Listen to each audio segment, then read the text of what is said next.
रहूं और हिंदुस्तान की आजादी लाने का काम सतत रूप से करता रहूं। गाय का दूध को मैं अमृत मानता हूं और अमृत तब दिया जाता है जब कोई अमर होने की आकांक्षा लेकर आता। मैं अमर होने की आकांक्षा लेकर नहीं आया, मैं तो साधारण सा एक काम करने आया, भारत की आजादी लाने का।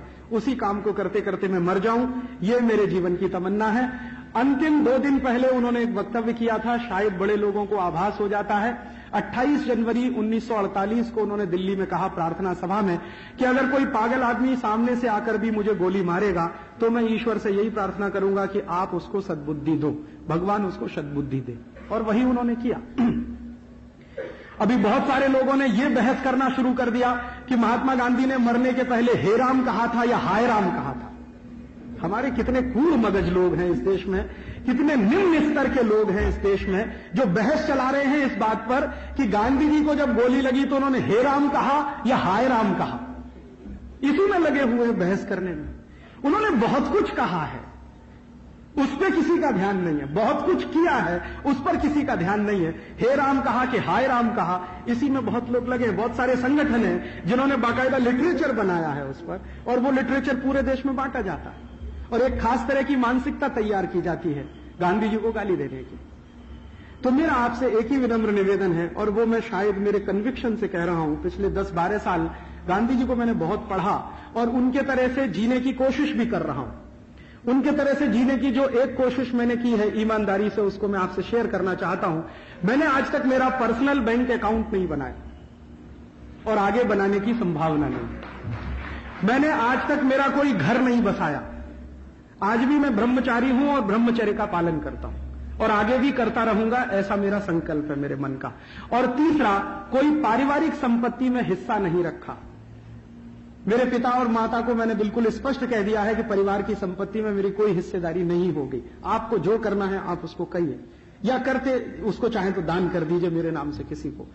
लेकिन इतना भी मुझे लगता है करने में बहुत तकलीफ आती है, बहुत तकलीफ आती है। तो गांधी जी ने पता नहीं कितनी तकलीफें झेली होंगी, उन्होंने तो पता नहीं कितने साल ये सब किया। मुझे तो लगता है कि मेरे लिए बहुत आसान है ब्रह्मचर्य पालन करना, क्योंकि मैंने परिवार नहीं बनाया। उन्होंने तो परिवार बनाकर ब्रह्मचर्य पालन किया, वो तो बड़ी बात है। वो आसान व्यक्ति के लिए नहीं है परिवार में रहते हुए ब्रह्मचर्य का पालन करना और उस ऊंचाई तक जाना, जिस ऊंचाई की बात उन्होंने अपनी आत्मकथा में लिखी है कि वो जीवन का आखिरी दिन था जब पिताजी की मृत्यु के समय उन्होंने अपनी पत्नी के साथ संभोग किया। उसके बाद उन्होंने लिखा है कि मैं मेरी पत्नी के साथ भाई बहन के रिश्ते रहे, और उन्होंने कहा कि जीवन में ऊंचाई तभी आएगी जब सही मायने में कोई पति पत्नी भाई बहन की तरह से रहना शुरू कर दे।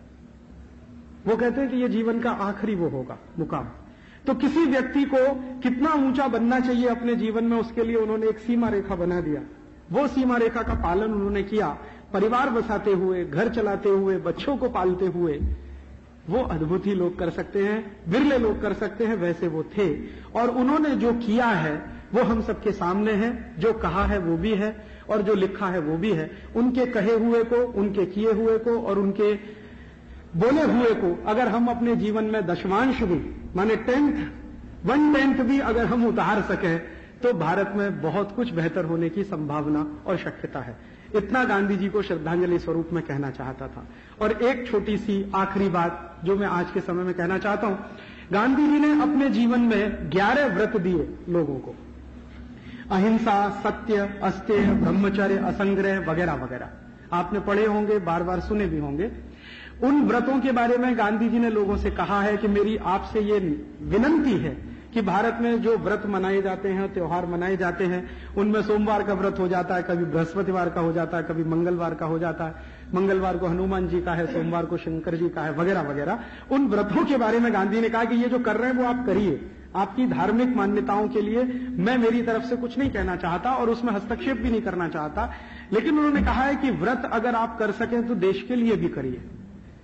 एक तो हम व्रत करते हैं मोक्ष के लिए कि हमें मोक्ष मिल जाए।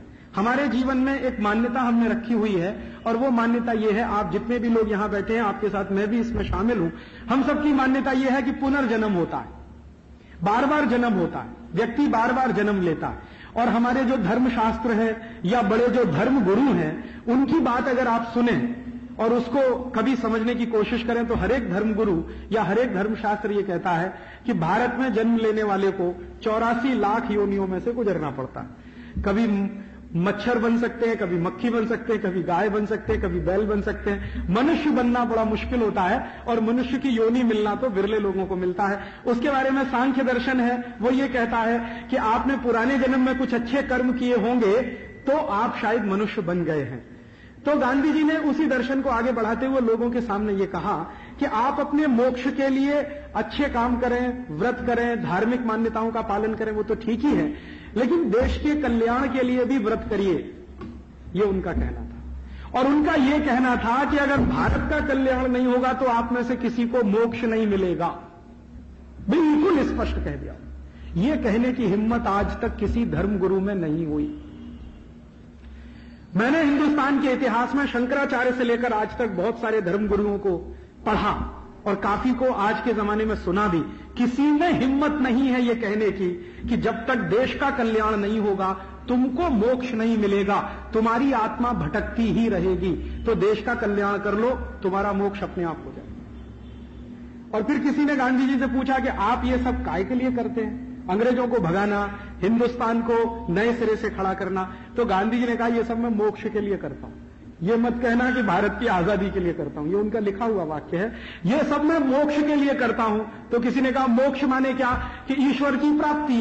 तो ईश्वर की प्राप्ति के लिए मैंने ये तय किया है मेरा रास्ता।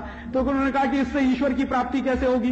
तो वो सुनाने लगे, देखो भारत आजाद हो जाएगा, आजाद होने के बाद खुशहाल हो जाएगा, गरीबी खत्म हो जाएगी, बेकारी खत्म हो जाएगी, भूखमरी खत्म हो जाएगी, अन्याय नहीं होगा, हर व्यक्ति को सम्मानजनक जीवन बिताने का अधिकार मिलेगा। ये सब जब हो जाएगा तो मुझे मोक्ष मिल जाएगा। अब आप देखिए, इतना बड़ा योगी आदमी किस बात की कल्पना करता है। हम लोग कल्पना करते हैं ना, मोक्ष उन्हीं को सिद्ध होता है जो योगी होते हैं। और योगी कौन होता है, जो अपने को दूसरों से ऊपर उठा लेता है। लेकिन गांधी जी कह रहे हैं कि मैं अकेला ऊपर नहीं उठूंगा, ये सबको अपने साथ ऊपर उठाऊंगा, तब मुझे मोक्ष मिलेगा।